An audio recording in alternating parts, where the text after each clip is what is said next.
So we're picking up in chapter 29 with new racial turmoil. So even though there had been significant gains in the 50s and during the Johnson administration, more and more black activists were turning toward radicalism in the 60s.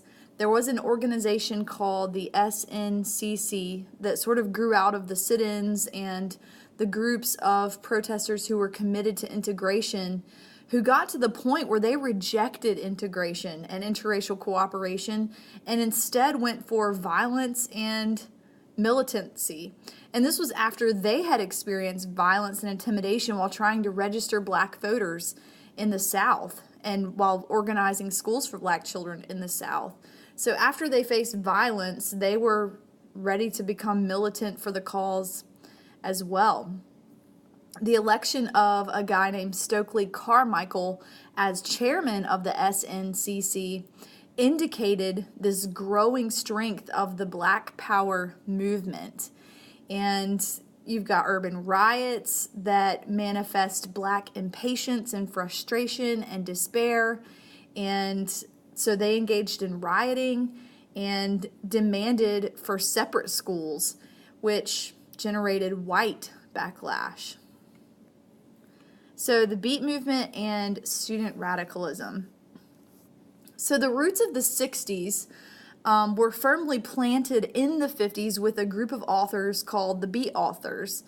And Allen Ginsberg, Jack Kerouac, this was a group of authors whose literature explored and influenced American culture after World War II. And most of their work was published and popularized throughout the 50s. Some of the central elements of this culture are a rejection of standard narrative values, the exploration of American and Eastern religions, a rejection of materialism, and explicit portrayals of the human condition.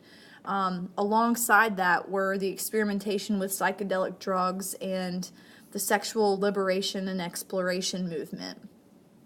And this was increased even more in the 60s with the hippies, who were turned off by the modern world and found refuge in it, or from it, in their communes, drug use, and in mystical religion. In the midst of all of this, there were students in the 60s that became frustrated by the persistence of racism and poverty in the richest country in the world, and they turned toward radicalism as well. There was a controversy on the campus at Berkeley over political organizing, and it eventually gave rise to the free speech movement. And then when Johnson escalated the war in Vietnam, student radicalism was at an all-time high, and it went from a phenomenon on a college campus to a mass political movement. So, back to the Vietnam War. So after Diem, this was the leader of South Vietnam, originally backed by the U.S., after his assassination, the situation in South Vietnam continued to deteriorate. And in spite of a series of military coups, Johnson believed that he had no choice but to support the regime in South Vietnam, no matter who their leader was, because they were fighting the North Vietnam Communists, or the Viet Cong. And so he decided to punish North Vietnam by secretly ordering ships to the Gulf of Tonkin. And this is the Gulf south, it's the south of North Vietnam and China. And there they attacked North Vietnamese ships and ports. They reported that during a storm they were being fired upon, even though the enemy was never even spotted. And so Johnson used that to persuade Congress to basically give him a blank check so that he could prevent further aggression. And this was called the Gulf of Tonkin Resolution. So with that blank check, Johnson authorized air attacks, and by the summer of 1965, American bombers were conducting about 5,000 raids per month. And so Johnson used this whole Gulf of Tonkin resolution to justify war in Vietnam, or the United States' role in Vietnam. And by the middle of 1968, there were more than 538,000 Americans engaged in full-scale war that Congress had never even declared. And at this point, there were a couple of people that stepped up and warned about the fate of the Americans in Vietnam.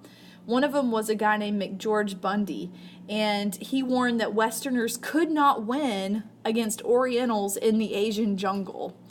And then Undersecretary of State George Ball agreed and said that they might as well accept defeat and that South Vietnam would be taken over by North Vietnam as the influence of the Viet Cong grew. Though their warnings were dead on, President Johnson would not hear it. And so he continued to push for more aggression in the Vietnam War. The election of 1968.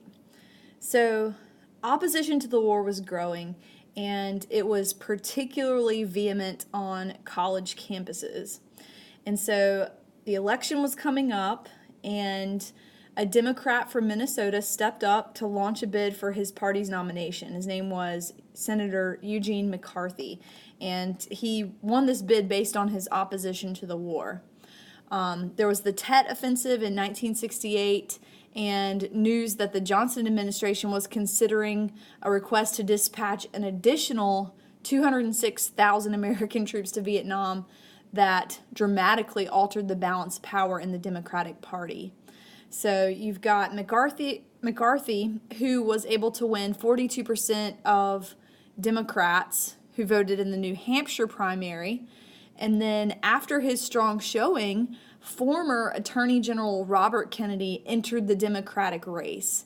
And at this point, Johnson announced that he would not seek re-election. So the two contenders for the Democratic nomination were McCarthy and Robert Kennedy. And then Vice President Hubert Humphrey entered the contest as well on the Democratic ballot.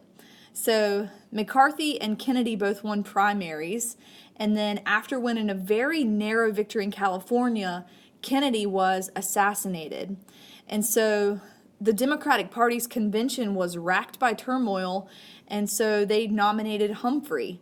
And so you've got Vice President Hubert Humphrey against the Republican candidate who was former Vice President Richard Nixon. And Nixon chose Spiro Agnew from Maryland as his running mate. So even though Humphrey started off way behind Nixon, he did continue to gain ground, but Nixon did win the 1968 election. It was not a large majority, not a large winning margin there. He won with a popular margin of less than 500,000 votes. There was an independent candidate in this election as well, George Wallace, who ran an anti-black, anti-intellectual campaign, and he actually received about 13.5% of the vote. So Nixon is president, and he projected the image of calm, deliberate statesmanship. He didn't promote any new legislation. He considered his job, the task at hand, was to find an acceptable solution to the war in Vietnam. And as candidate, he had pledged to end the war on honorable terms. And so toward that end, Nixon proposed that they build up the South Vietnamese armed forces so that the Americans could withdraw without communists overrunning the South. And this was called Vietnamizing the war. And again, that's building up South Vietnam so that the Americans could withdraw without a communist takeover. So North Vietnam, of course, rejected the scheme. They demanded immediate, unconditional withdrawal of troops. And, the U.S. at this point had failed for 15 years to make South Vietnam capable of defending themselves. The U.S. had sent over so many planes that the Vietnamese had the fourth largest air force in the world.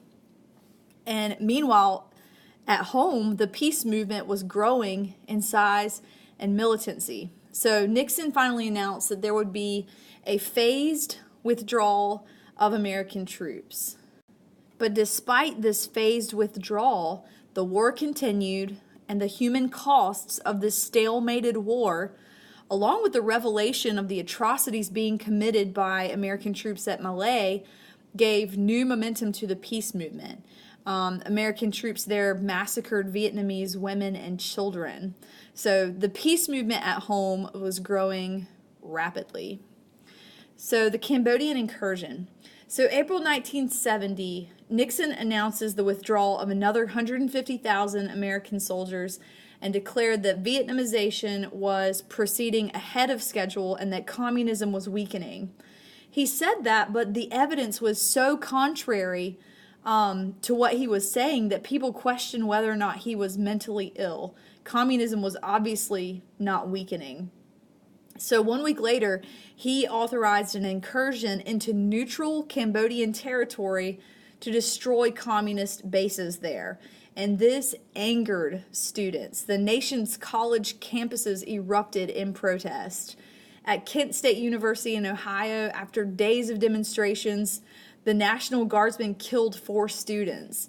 And then state police killed 2 students at Jackson State University in Mississippi because the protests had turned violent. So a wave of student actions closed hundreds of colleges and universities across the nation. So March 1972, North Vietnam mounts another series of assaults on South Vietnam. And faced with this turmoil, the president increased the pace of troop withdrawals, but increased the amount of American bombing raids over North Vietnam.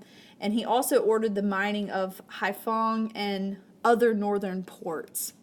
So this war was continuing to arouse lots of protest and to pretty much not accomplish anything. So we'll end there for this video, and we'll pick up in the next one with Nixon's triumph and the détente with communism.